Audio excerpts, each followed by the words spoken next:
Tu viens d'éteindre tu viens d'éteindre le feu dans les yeux de quelqu'un. Ouais. Ça prend pas beaucoup de spot à job comme ça pour que la personne ne recommence plus jamais à proposer une initiative.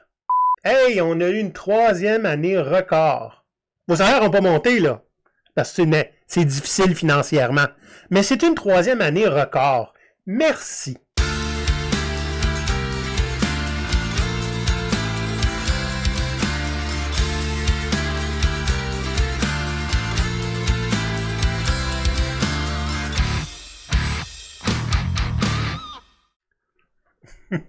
Bonjour David. Bonjour. J'aime la face que tu fais en préparation au bouton record. Bienvenue les pirates, j'espère que vous allez bien. David? Oui. Encore bonne année. Merci, toi aussi. Oui. La santé. Oui, la santé. C'est pas tout le monde qui peut le voir parce qu'il y en a qui écoutent sur podcast audio, mais derrière nous, tu vois qu'est-ce qui est écrit sur le t-shirt du jeune homme qui est là? Bénévole. Ouais, volunteer en anglais. Ça veut dire que c'est un woke. Le mot interdit. Je m'excuse, mais je suis juste plus capable. Là. Dès que je peux plugger la mauvaise foi qui n'est pas la mienne, celle de la droite, là, je le fais. Alors, on va parler, entre autres, de bénévolat aujourd'hui. Ah non, c'est woke. Oui, c'est ça, c'est trop woke. Hein? Je veux dire, c'est même pas du vrai monde qui ne veulent pas être payés. Mais attends, est-ce que c'est woke ou c'est bon pour la droite? Parce que genre... C'est du free main-d'œuvre. Main-d'œuvre gratuite. Écoute, va savoir, ça dépend tout le temps de comment tu le traites. Écoute, c'est comme l'argent, hein? Ça dépend de ce que tu fais avec. C'est vrai. Il y a longtemps, tu te souviens, il y avait quelqu'un qu'on connaissait tous les deux qui s'appelait Maurice Lefebvre, dans un épisode de numéro 42, l'épisode du sens de la vie, 42, réponse à tout. On avait parlé d'un défi de leadership. J'aurais donc une gang de bénévoles voir. Puis récemment, là, dans une discussion sur le Discord de GoPirate, sais-tu comment on peut faire pour aller sur le Discord de GoPirate? Tu vas sur Discord? Ouais. Tu t'abonnes à Patreon, / GoPirate Canada. Oui, c'est vrai. Pour pas trop cher. Puis tu vas avoir accès au Discord de GoPirate. On a des super belles discussions.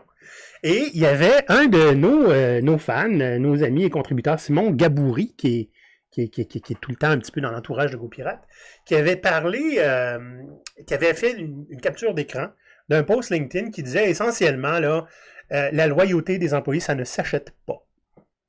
On ne fidélise pas avec un PlayStation, puis une table de ping-pong, puis de toute façon, table de ping-pong qui fait beaucoup trop de bruit pendant que tu travailles, fait que tu peux pas l'utiliser pendant le travail, hein? Mais elle est là, fait que ferme ta gueule, t'es content. Les hamacs, oui, ça, les beanbags, donc, etc. Puis que les avantages sociaux... Une glissade. Une rampe de skate. Il y en a qui vont peut-être se reconnaître. Donc, que les avantages sociaux, c'est bien s'en prendre, spécialement les soirées pizza. Ces temps-ci. Mais les emballages cadeaux, c'est... Les emballages cadeaux, oui. Les avantages sociaux, c'est l'emballage cadeau. C'est ça qu'il disait. Et puis, ce qui retient les gens, c'est l'autonomie, avoir une influence sur comment on fait le travail, comment le faire, d'avoir un impact sur son travail. Puis que l'argent, c'est bien beau, mais l'argent, ça peut fueler des personnalités plus toxiques, hein, les mercenaires. Puis, il n'y a pas une culture d'entreprise qui mérite de se faire passer dessus par une star là, qui sait qu'il vaut cher, puis qui sait qu'elle est bonne. Puis ça résistera pas à ce genre d'affaires-là, parce que c'est quoi le message que tu envoies? C'est correct d'être un asshole. Mais on va pas l'oublier s'ils font un dîner hot dog. Ben non. Puis la pizza gratuite non plus. Et tu vas perdre les bons éléments parce que le star toxique va venir obscuriser la journée de travail de chacun. C'est ça? C'est quelque chose comme ça. donc Simon Gabouret avait partagé ce post de Stéphane Simard, qui est un conférencier puis qui est un spécialiste des RH. Et on a eu une discussion dans le chat, puis on a dit ça vaudrait peut-être la peine de retomber sur ce sujet-là. Puis j'en parle entre autres avec toi parce que, tu travailles au pôle d'économie sociale de Longueuil, dont tous les membres sont, entre autres, des OBNL, pas que, mais entre autres, aussi, des coopératives, des organismes à but non lucratif. Il y en a plusieurs, donc que je connais moi-même, qui utilisent des bénévoles, les services de bénévoles. Oui. Et à ma grande honte, je n'ai pas souvent fait de bénévolat. C'est faux. Je n'ai fait en tabarnak pour GoPirate. Oui, ben oui. J'en fais encore. Entre vous et moi, on en fait 1 heure sur 2 de travail, là, Ouais, c'est aussi, par, Pratiquement, hein? avec l'impôt. Du bénévolat pour Ouais. l'État. Donc, Je fais ouais. des blagues, Donc, oui, mais- j'ai fait beaucoup mais de oui, bénévolat, mais ouais, oui, pour ma c'est propre ton implication. entreprise, Mhm. ça compte plus ou moins. Mais l'implication, ça, j'en ai fait un petit peu, évidemment, mais j'ai pas au point où on a eu besoin de me gérer, hein, et que j'ai eu moi-même besoin de gérer des bénévoles. Et l'idée derrière l'épisode 42, c'est si vous êtes en position de gestionnaire, par exemple, en position de pouvoir ou de gestion, vous risquez de mieux vous en sortir si vous traitez vos gens comme des bénévoles. Ça ne veut pas dire de ne pas les payer. L'idée, Non. c'est de faire fi de l'extrinsèque. Oui. Hein, ce qui est dans le portefeuille, ce qui Oui. va y aller, Mhm. de tout ce qui est voici ce qu'on peut te donner, là, hein, puis que si on me dit que ben non, je peux pas te donner ça, je peux pas, ben ça fait en sorte que est-ce que les gens travaillent pour la bonne raison? Oui, C'est puis sûr que c'est full intéressant ce que tu dis. mais je le sais, c'est tellement intéressant. Oui. je vais le dire. Oui. Tu sais, c'est sûr que ces temps-ci, il y a beaucoup de gens que leur engagement, leur travail, c'est parce qu'il faut que je mange. Ouais. Puis sinon, j'étais à la rue. J'étais à un chèque de paye prêt. Tu sais? Oui. Fait que c'est sûr que c'est tentant de dire ben écoute, si tu travailles fort, tu vas peut-être avoir une augmentation de 16 cents de l'heure. Oui, ou à l'inverse, ton traitement avec un bénévole, considérant que lui, il peut te dire « je m'en vais chez nous Uh-huh. », tu vas lui donner plus de liberté décisionnelle. Versus un employé où tu dis « hey, je te paye, là, tu vas faire ces affaires-là », puis tu sais, il y en a que ça peut aller jusqu'à te payer, puis être carrément, genre, te prendre pour acquis. Puis Oui, genre... ben c'est ça. Ouais. Un employé, veut pas, est captif. Parce qu'il est rémunéré. Oui, il peut partir, oui, mais on n'est pas dans un marché du travail en ce moment Non. de gens qui s'en vont puis qui démissionnent. Là. Non. Donc, l'employé est captif, donc on le prend pour acquis. Exact. Fait que les discussions aujourd'hui qu'on aimerait ça qu'on aille, c'est comment est-ce qu'on peut faire pour aller chercher l'engagement d'un employé, autre qu'avec le bâton, qui est la punition, hein? Tu n'auras pas ton bonus! Il y en a en esti qui ont pris le bonus l'an passé. Et la carotte. Tu vas avoir un bonus que je vais te dire que tu n'auras pas plus tard. Ouais, exactement. Donc, c'est ça que je voudrais qu'on fasse. Puis là, by the way, les pirates, on n'a pas de plan. On y va commando. Ben, si tu veux, on peut commencer sur... Étape! Oui. On va commencer en regardant ceci. Vous avez remporté un appel d'offres, mais pas la ressource pour le livrer? Ou votre infrastructure ne suit plus, obsolète, peu fiable, sans plan de relève clair? On connaît ce terrain et on est là pour le stabiliser. Chez Solutions informatiques Baillargeon, on conçoit, déploie et exploite des systèmes d'information depuis plus de 24 ans. Windows, Linux, FreeBSD, VMware, Ceph, VPN, pare-feu. On assemble l'infrastructure qu'il vous faut avec le bon outil, toujours. On vous aide à livrer vos mandats, à fiabiliser vos environnements, à contenir vos coûts. Et surtout, on vulgarise. Vous avez un partenaire, pas une boîte noire. 100% québécois, passionné par le logiciel libre et l'efficacité, on déploie ce qu'il faut, où il faut, pour que vous puissiez avancer. Besoin d'un coup de main? On est là pour livrer avec vous. Bon, David, t'avais très hâte de commencer. Je te laisse la parole. Ben, je me souviens plus de ce que je voulais dire. C'est pas vrai, c'est vrai. Mais pourquoi commençons pas sur la culture du bénévolat pour transiter ensuite vers le non-bénévolat. Le non-bénévolat. Moi, je trouve ça sous-utilisé, le bénévolat au Québec. OK. J'étais allé à Rennes. Ouais. 2018, on avait un échange entre Longueuil et Rennes. Puis j'ai été hyper surpris qu'à peu près un commerce sur 3 fonctionnait avec un 30-40% des heures qui étaient bénévoles. OK. C'est des entreprises comme sociales, évidemment. Ouais, OK. Puis en France, ils sont beaucoup plus développés dans le commerce de détail. Là. Tu peux avoir une boutique de plusieurs artistes de joaillerie qui sont représentés sous un organisme sans but lucratif. Un peu comme, mettons, Agrégat à Longueuil, ici, là, qui ont plusieurs artistes qui sont membres. Puis là, ils louent un local, puis genre, ils vendent la création des artistes des métiers d'art ou de joaillerie ou autre. Puis c'était des bénévoles qui étaient à la caisse puis qui travaillaient comme une salariée.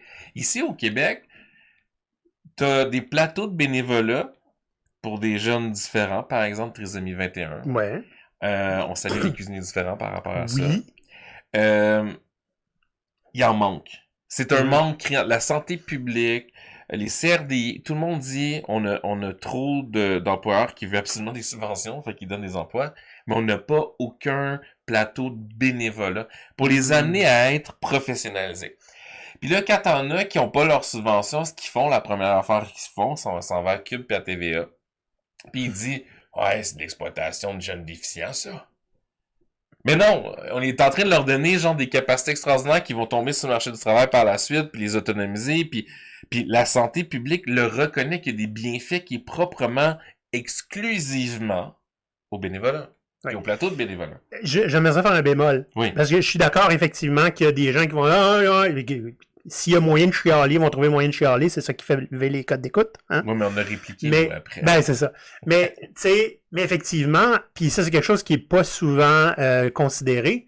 Le bénévolat te donne de l'expérience. Ben oui. Ne serait-ce que l'expérience dans ton réseautage minimum. Oui. Mais de l'expérience à faire quelque chose, à aider les gens, l'acquisition de compétences. Et là, je fais la différence entre des entreprises privées qui embauchaient des gens qui avaient, c'est ça, qui avaient des capacités réduites ou etc. et qui, exprès, les payaient moins cher ou pas. Oui, ça j'ai un problème avec ça. Ça existe. Oui, ça existe. Puis t'as des entreprises d'économie sociale qui les payent un salaire du marché, fournit le lunch, repas chaud, transport d'autobus à la maison. Il y a toute cette question-là, puis même dans les plateaux de bénévolat, puis ils ont de l'assurance dentaire, assurance médicaments, même s'ils sont bénévoles. Il y a cette sous-valorisation au Québec du bénévolat qui me gosse beaucoup. On tombe dans l'âgisme, les préjugés. Ah ben c'est sûr, les bénévoles, ils ont tous 70 ans, ils ont juste eux autres qui ont juste ça à faire. Mais c'est ça. On fait pas cette place-là en société. Les personnes âgées au Québec, là, trois choses. Ou bien c'est dans sa maison de retraite, ou bien ça traîne au centre d'achat, ou bien ça fait du bénévole. Rien d'autre. Ben, il écoute des fois les feux de l'amour aussi. Ça joue encore, ça? J'imagine. Mais ça, ils peuvent le faire de la maison ou du Tim Hortons. Du Tim Hortons, ouais. Mais c'est ça. Puis il y a toute cette généralisation-là. Puis ce que je trouve intéressant, puis de l'acquisition de compétences ou quand tu parles du réseau, c'est que dans un emploi, là, il faut que tu fasses tes preuves pour avoir le droit de rentrer dans l'entreprise. Ouais. Dans le bénévolat, tu vas, tu dis j'ai un peu de temps, puis là t'apprends sur le temps. Ils vont te former, ils vont te prendre le temps de t'expliquer les choses. L'employeur, faut que ton CV soit éclatant, faut que tu performes dans une entrevue, puis ça veut même pas dire que t'es super bon pour la job après. Moi j'en ai eu des gens qui m'ont comme fait des entrevues de feu. Puis ça fonctionnait pas par la suite, t'es pas dans la culture de l'équipe, contestait tout, t'es un leader négatif.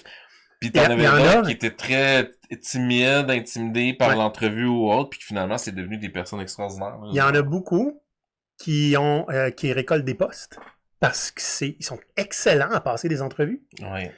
Puis tant mieux pour eux. Amine, c'est pas facile. Je suis un introverti, j'en ai chié des entrevues. J'en ai manqué, j'en ai raté, je suis devenu bon à expliquer je suis qui, etc. Puis c'est une courbe d'apprentissage. Ça aussi, tu le fais en le faisant. Hein? Tu t'améliores en le faisant. En venez, faites des entrevues. Tu es rendu consultant, à un moment donné, t'en fais 3 par année. Là. Et moi, j'en fais pas d'entrevue. Ben, c'est ça. Mais c'est ça. Fait que moi, je suis rendu très bon à me vendre. Mais je veux pas qu'on m'embauche parce que je suis bon à me vendre. Tu comprends-tu? C'est pour ça que j'insiste. Ça serait intéressant que des gens qui vont être dans mon équipe soient là à l'entrevue. Je veux qu'ils vont être choisis par eux autres. Exact. Parce que ce que je vais leur apporter va leur apporter quelque chose de tangible. Tu vois, c'est déjà une bonne mobilisation là, qu'on prend du bénévolat vers... Tu sais, moi, genre, je passe rarement les entrevues. Des fois, c'est quelqu'un qui vient me rencontrer, on jase et tout. Mais j'ai déjà fait ça, là. J'étais allé sur le campus de l'Université de Sherbrooke à Longueuil. Puis j'ai arrêté les gens. Tu cherches un emploi cet été? T'es-tu dans quoi? Puis j'ai tombé sur Laurent Montreuil, qui est devenu celui qui a rédigé un des plus grands guides de l'approvisionnement responsable pour les municipalités. Genre au MII, qui sont dans les bibliothèques au Québec, partout, puis aux bibliothèques nationales, puis à l'Assemblée nationale, à Ottawa ou tout. Parce que je l'ai croisé, puis j'ai fait... Ben, tu cherches une job, ok, viens me voir lundi, puis c'est devenu une personne extraordinairement performante, il était un bourreau de recherche, hyper impliqué, toujours sourire, tu sais, genre, il fit dans l'équipe, puis après ça, il est parti, il s'est fait embaucher à la fin de son bac dans un organisme environnemental, parce que c'est vraiment, le développement durable, c'était sa passion, pis tout, puis genre, on reprend des nouvelles encore, puis je suis sûr que dans 10, 15, 20 ans, c'est un leader positif qui va faire. Ben, il y a le non-jugement ou on dirait que c'est un privilège d'avoir le droit de travailler à un endroit, là. Déjà là, si t'enlèves ce côté-là, pis tu regardes comment tu fais ton entrée des forces vives de dans ta future équipe, là. Puis pas avoir ce côté hiérarchique, faut que tu montes les marches par ton CV, ta lettre de présentation, puis l'entrevue, puis ton essai de 3 mois, ton essai de 6 mois. Pourquoi on se fait pas juste confiance de créer une relation? Ouais. Oui. Puis, je veux dire taper, dans le sens anglais, là, tu sais, un tap, tu sais, comme un robinet, Ouais. d'aller chercher... Bière? Oui, bière, c'est possible. D'aller chercher le maximum du potentiel d'impact de cette personne-là. Et je vais-tu savoir c'est quoi le chemin le plus direct entre le potentiel d'impact puis le pas d'impact pantoute? Oui, j'aimerais ça. Il y en a 2 affaires. Il y en a un qui est un petit peu moins pire, c'est pas ma job, ça. Mais celui qui est pire, c'est pas ta job. OK? Quelqu'un qui montre un intérêt personnel, on va dire pour un projet, mettons, hein, pour une initiative d'entreprise, ou simplement, regarde, j'ai eu une idée, ça sauverait du temps à moi puis à plein d'autres mondes, fait que je vais le mettre en place. Ouais, mais c'est pas ta job. Tu viens d'éteindre le feu dans les yeux de quelqu'un. Ouais. Ça prend pas beaucoup de spot à job comme ça pour que la personne ne recommence plus jamais à proposer une initiative. OK? Ouais.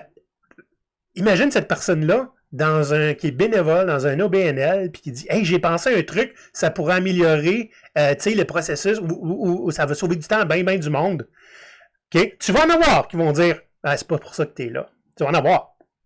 Je veux dire, il y en a partout de ça. Mais j'imagine pas ça souvent, puis que le bénévole va revenir. L'employé n'a pas le choix de revenir.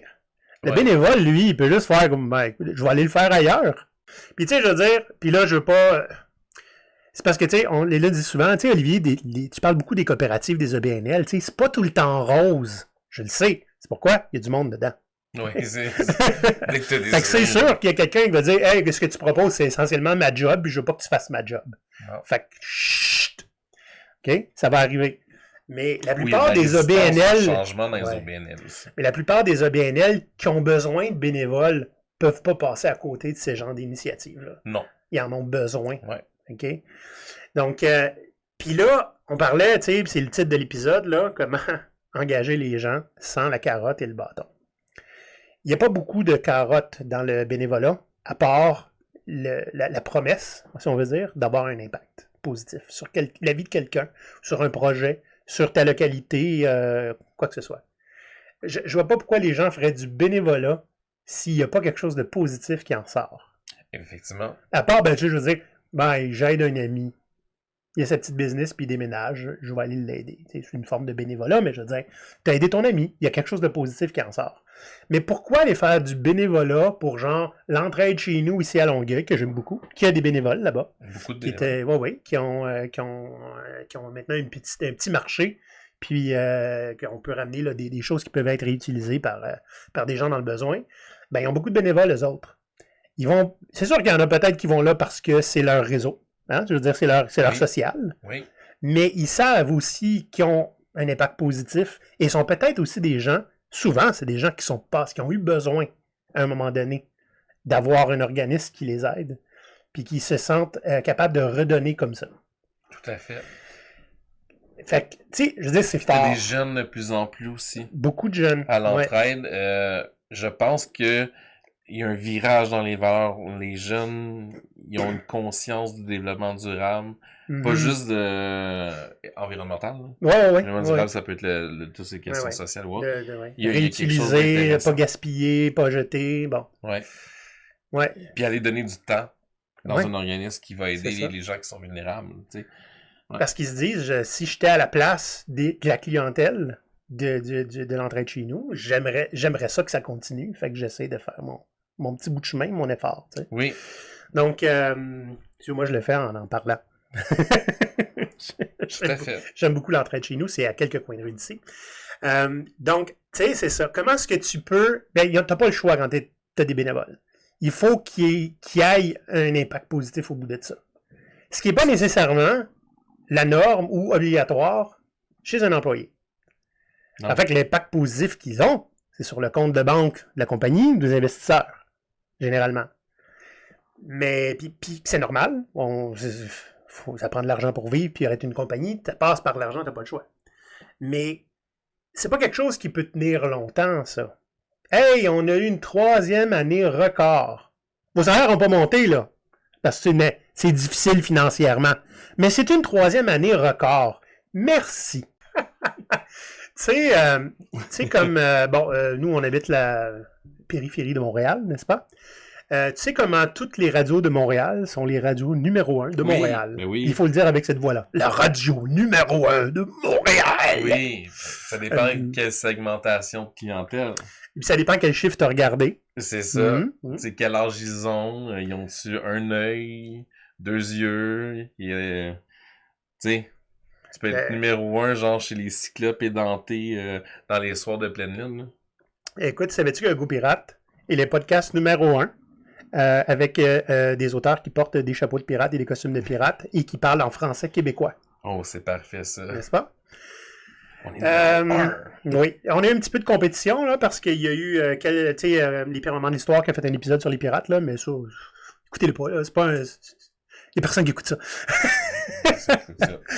Donc, tu sais, la radio numéro 1 de Montréal, sont toutes, numéro 1, c'est cool d'être numéro 1, je veux comprendre, tu sais, une entreprise va être numéro 1 par rapport à, genre, ses compétitions, ou numéro 1 au Québec, ou dans sa région, je peux comprendre.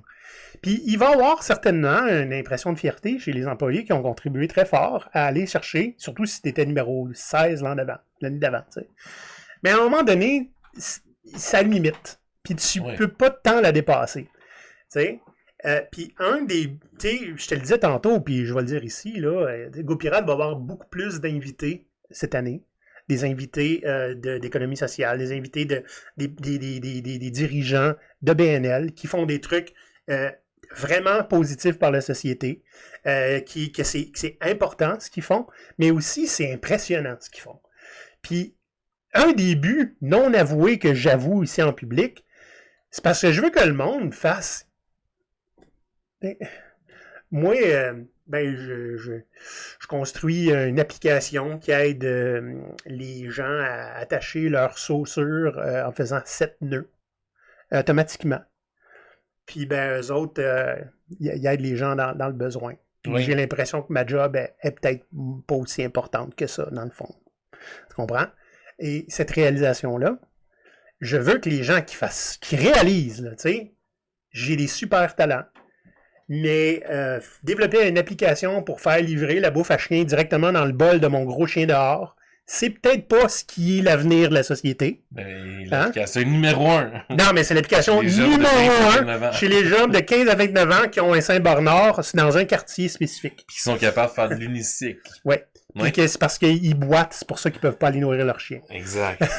Tu comprends? Ouais. Fait que cette réalisation-là de mon talent, tout le potentiel qui n'est pas encore développé, est-ce que je pourrais en faire bénéficier la société au lieu d'une société par action? Oui. Puis je me souviens qu'on a parlé dans un autre épisode aussi de... Moi, j'ai l'impression qu'il y a des gens qui n'ont pas encore trouvé leur coup de foudre professionnel. Ouais. T'sais, ils se contentent de ça. Ben oui, je suis bien, j'aime ça, j'aime l'équipe, mais t'as pas développé ta passion, tu développes pas ta passion au quotidien. Mm-hmm. Puis je pense que, tu sais, si on fait le lien avec le bénévolat, puis la mobilisation, puis le bâton à la carotte, si t'as une leader ou un leader en chefferie d'équipe ou propriétaire ou direction d'un OBNL, d'une coop, qui offre cette possibilité-là de découvrir des intérêts chez quelqu'un, tu pourrais ne pas avoir les moyens de le payer nécessairement un gros salaire. cette personne-là, ça se peut qu'elle décide de laisser 15-20 000 $ sur la table parce qu'elle se dit, je me réalise ici. Pas simplement en ayant des résultats professionnels. Je me réalise parce que j'apprends à me connaître, moi, comme personne. OK. Là, je viens de raisonner avec ce que tu viens de dire. La résonance. Oui, résonance. Cet épisode-là que tu parles, où on a parlé de ça, j'avais parlé d'un patron que j'ai eu, que peut-être qu'il nous écoute, who knows, je sais pas, que j'étais avec lui pendant 1 an. OK? Et j'ai essentiellement... C'est quand même spécial parce qu'il m'a passé en entrevue. Il m'a fait passer en entrevue par un autre de mes collègues, éventuel collègue, 2 fois. Puis là, il dit, écoute, je suis désolé, j'aurai pas de réponse tout de suite. Parce qu'il y a beaucoup de changements à l'interne, puis je peux pas te faire l'offre maintenant. Mais si tu patientes, tu vas peut-être l'avoir. Okay. Et j'avais tellement aimé nos entrevues, puis tout ce qui était possible de faire ensemble, que j'ai refusé toutes les autres entrevues en attendant son offre. Puis à un moment donné, je m'en retourne chez nous, un mercredi soir, genre, je sors de l'autobus, puis je reçois un email. Écoute, Olivier, je sais que ça fait super longtemps qu'on a fait l'entrevue. T'as peut-être déjà trouvé autre chose, mais moi, je serais prêt à aller de l'avant. Donc, j'espère pas trop, mais si tu veux, je suis prêt, tu sais, comme aller de l'avant. Puis là, je lui ai écrit, j'ai dit quand est-ce qu'on peut prendre un café, puis je suis allé prendre un café, et on a parlé, l'entrevue, là, de toutes les modalités. La dernière chose a été le salaire.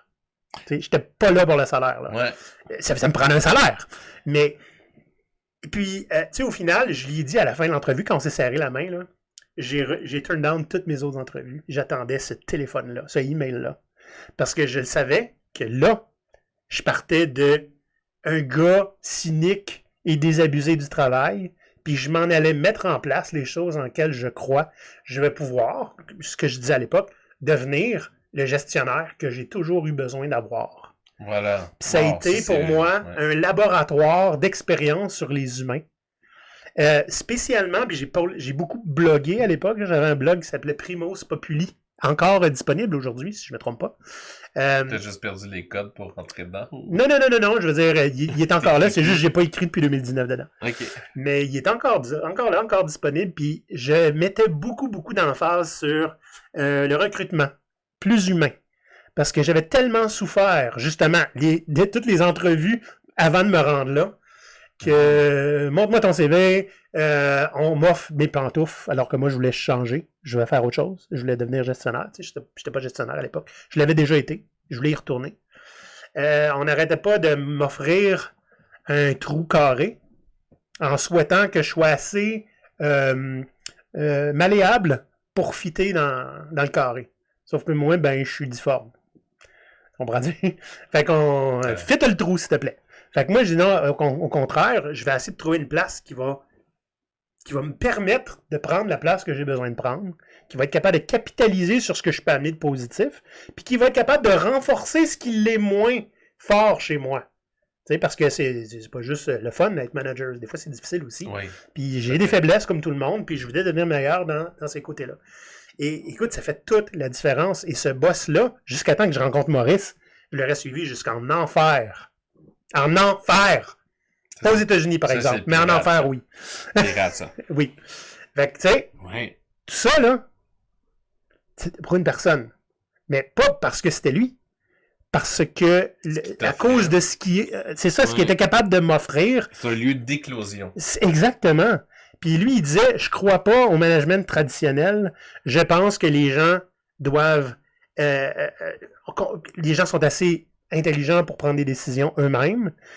Tout ce qu'ils ont besoin, le gestionnaire doit être un guide qui s'assure que la mission est respectée, puis est comprise, puis qu'on s'en va tout dans la bonne direction. Ce qui est essentiellement le message de GoPirate depuis qu'on fait GoPirate. T'sais? Donc, ça, c'était magnifique. Et j'étais pas là pour augmenter les profits, puis gna gna gna. Moi, j'étais là pour que cette place-là soit la place la plus humaine dans le monde du travail. Génial, ça. Tu comprends? Fait que c'est sûr que sur le niveau de la société, tant mieux. Il y a des gens qui sont contents. Aujourd'hui, je vise plus haut. Tu comprends? Mais à l'époque, c'était ça. C'est génial, ça. Puis, parlons du bâton. Oui. Parce qu'on a parlé de la carotte, qui n'en a pas tout le temps, Que des fois, la carotte, c'est, tu vas avoir un impact. Mais le bâton, là-dedans, Il est en bois. il est en bois, On probablement. le brûle. Un peu malléable. Bâton. Puis de bâton. On le brûle. Hum. Dans le foyer. Tu sais, ça vaudrait probablement la peine. Puis là, l'idée, comment on peut mixer les deux? Donc, des gens qui sont dans l'entreprise privée, qui, bien sûr, ont des objectifs financiers, de performance et de rentabilité. Comment faire pour engager les gens davantage qu'en donnant, oui, c'est sûr que c'est intéressant d'avoir un bon salaire puis d'avoir des bonnes conditions de travail, mais comme gestionnaire, tu n'as pas tout le temps le contrôle là-dessus. Tu sais, il y a une fourchette salariale, tu ne peux pas contrôler là-dessus. C'est les RH qui gèrent ça, là, les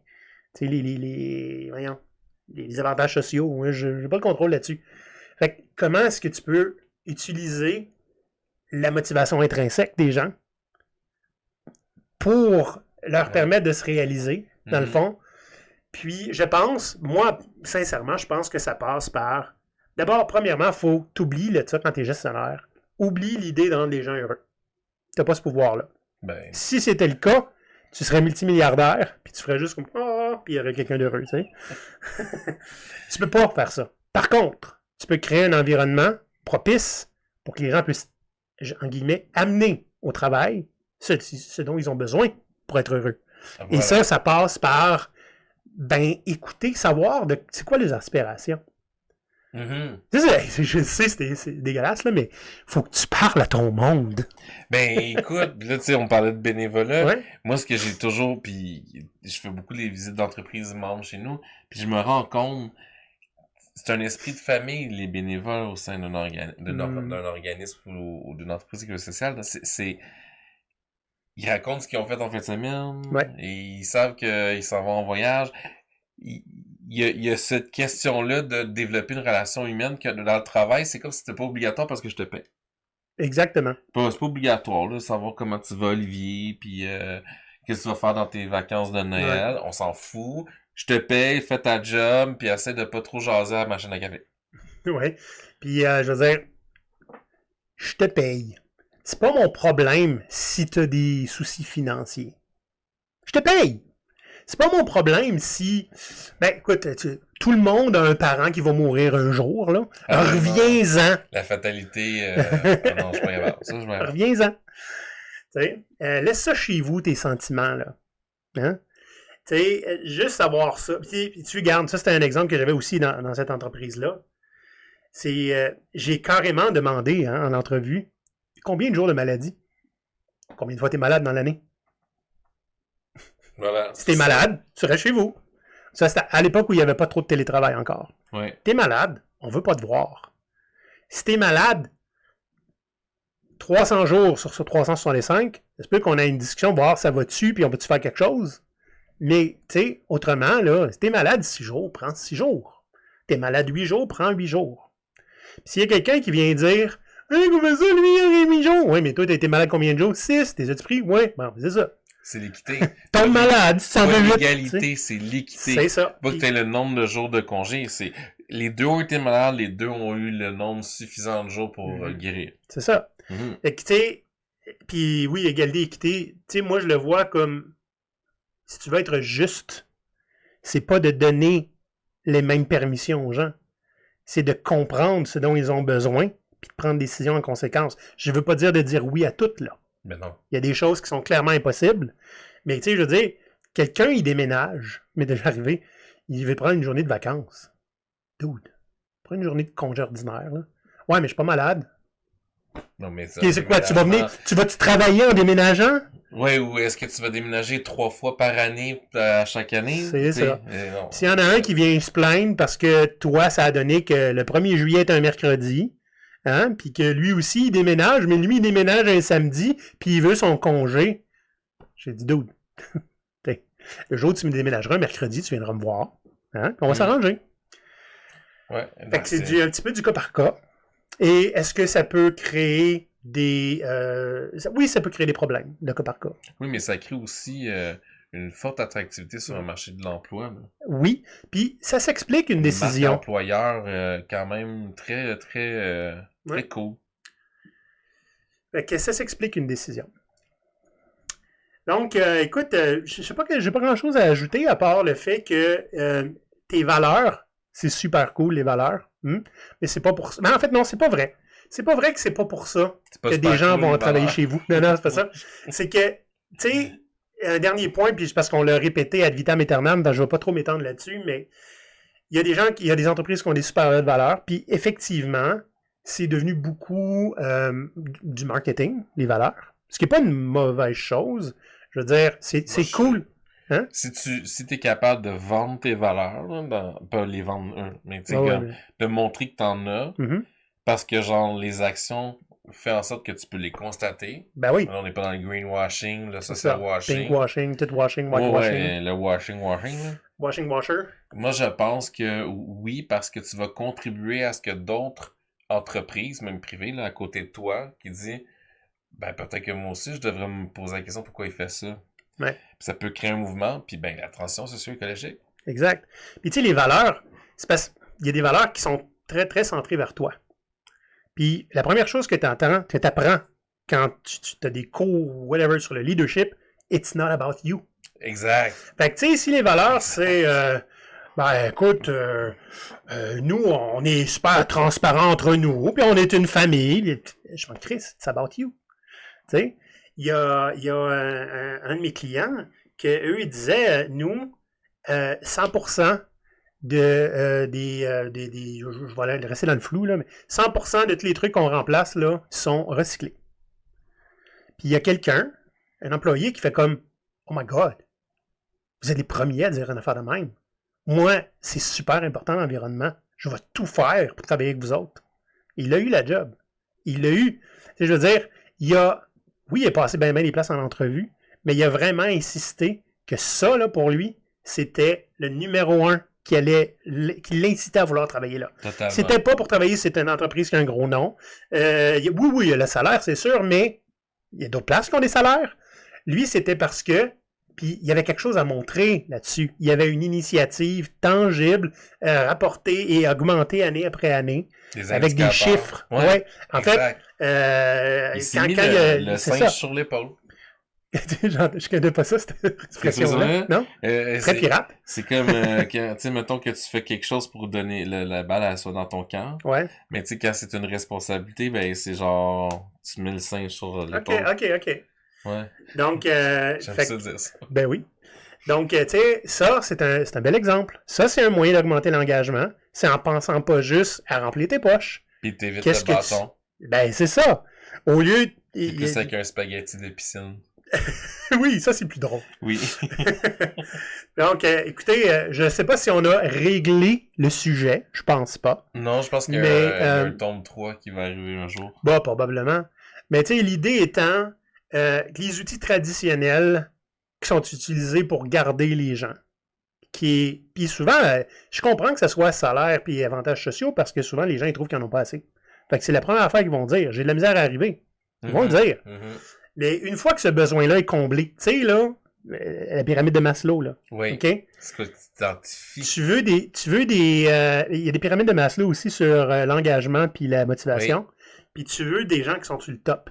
Le sentiment d'appartenance, Moi, en bas de cette pyramide-là, là, c'est avoir une job puis pas crever de faim. Ouais. C'est-tu vraiment ça? Vous donnez le minimum puis vous attendez à ce qu'ils soient engagés comme en haut de la pyramide? Comme beaucoup trop d'entreprises qui extraient. Oui, qui font l'extraction de valeur de leurs clients, de l'environnement puis de leurs employés. Puis de la richesse locale, oui.